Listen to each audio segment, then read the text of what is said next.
Assalamualaikum warahmatullahi wabarakatuh. Di sini kami akan menjelaskan salah satu jenis dryer, yaitu rotary drum dryer.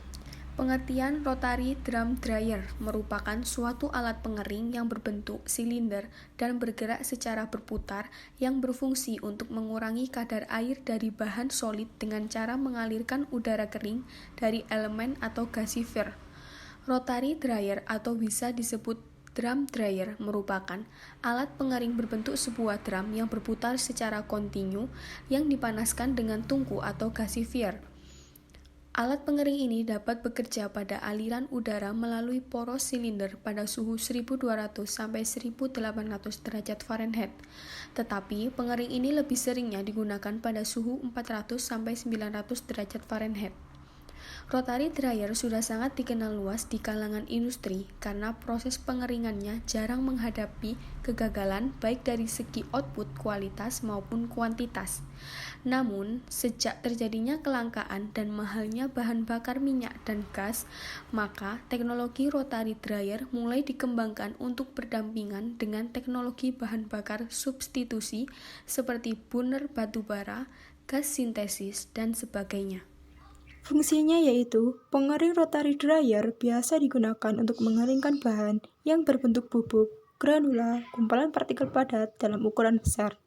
Pemasukan dan pengeluaran bahan terjadi secara otomatis dan berkesinambungan akibat gerakan vibrator, putaran lubang umpan, gerakan berputar, dan gaya gravitasi. Sumber panas yang digunakan dapat berasal dari uap listrik, batu bara, minyak tanah, dan gas. Debu yang dihasilkan dikumpulkan oleh scrubber dan penangkap air elektrostatis. Kemudian prinsip kerja dari rotary drum dryer yaitu proses pengeringan terjadi ketika bahan dimasukkan ke dalam silinder yang berputar. Kemudian bersamaan dengan itu aliran panas mengalir dan kontak dengan bahan. Di dalam drum yang berputar terjadi gerakan pengangkatan bahan dan menjatuhkannya dari atas ke bawah, sehingga kumpulan bahan basah yang menempel tersebut terpisah dan proses pengeringan bisa berjalan lebih efektif. Pengangkatan memerlukan desain yang hati-hati untuk mencegah dinding yang asimetri. Selain itu, bahan bergerak dari bagian ujung dryer keluar menuju bagian ujung lainnya akibat kemiringan drum. Bahan yang telah kering kemudian keluar melalui suatu lubang yang berada di bagian belakang pengering drum. Sumber panas didapatkan dari gas yang diubah menjadi uap panas dengan cara pembakaran.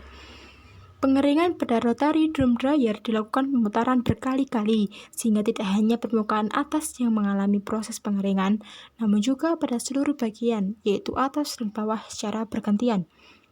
Sehingga pengeringan yang dilakukan oleh alat ini lebih merata dan lebih banyak mengalami penyusutan. Selain itu, rotary ini mengalami pengeringan berturut-turut selama 1 jam tanpa dilakukan penghentian proses pengeringan. Pengering rotary ini terdiri dari unit-unit silinder, di mana bahan basah masuk di ujung yang satu dan bahan kering keluar dari ujung yang lainnya. Secara umum, alat rotary drum dryer terdiri dari sebuah silinder yang berputar di atas sebuah bearing dengan kemiringan yang kecil menurut sumbu horizontal, rotor, gudang piring, perangkat transmisi, perangkat pendukung, cincin materai, dan suku cadang lainnya. Panjang silinder biasanya bervariasi dari 4 sampai lebih dari 10 kali diameternya. Feed padatan dimasukkan dari salah satu ujung silinder dan karena rotasi, pengaruh ketinggian, dan slope kemiringan, produk keluar dari salah satu ujungnya. Pengering putar ini dipanaskan dengan kontak langsung gas dengan zat padat atau dengan gas panas yang mengalir melalui mantel luar atau dengan uap yang kondensasi di dalam seperangkat tabung longitudinal yang dipasangkan pada permukaan dalam selongsong. Kelebihan dari alat rotary drum dryer yaitu yang pertama, produk yang dihasilkan memiliki porositas yang baik sehingga sifat rehidrasi tinggi.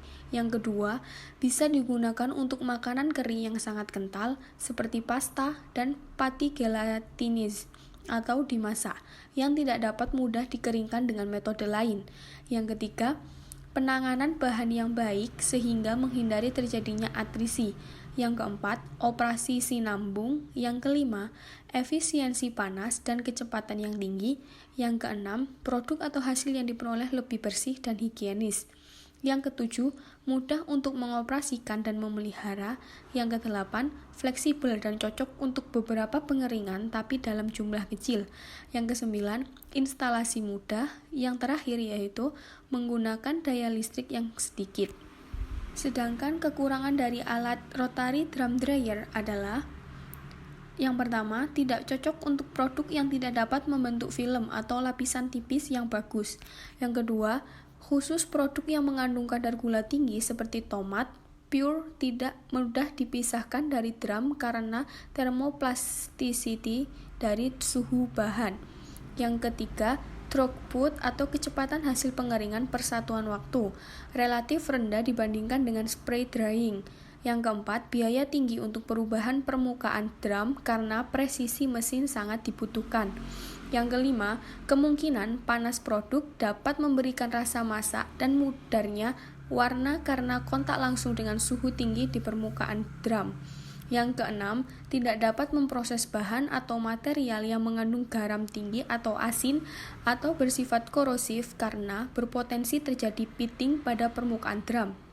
Yang ketujuh, luas kontak permukaan bahan dengan udara lebih rendah dibandingkan dengan jenis pengeringan lainnya seperti spray drying atau fluidized bed drying. Yang kedelapan, efisiensi energi rendah. Yang kesembilan, perawatan alat yang susah. Dan yang terakhir, tidak ada pemisahan debu yang jelas.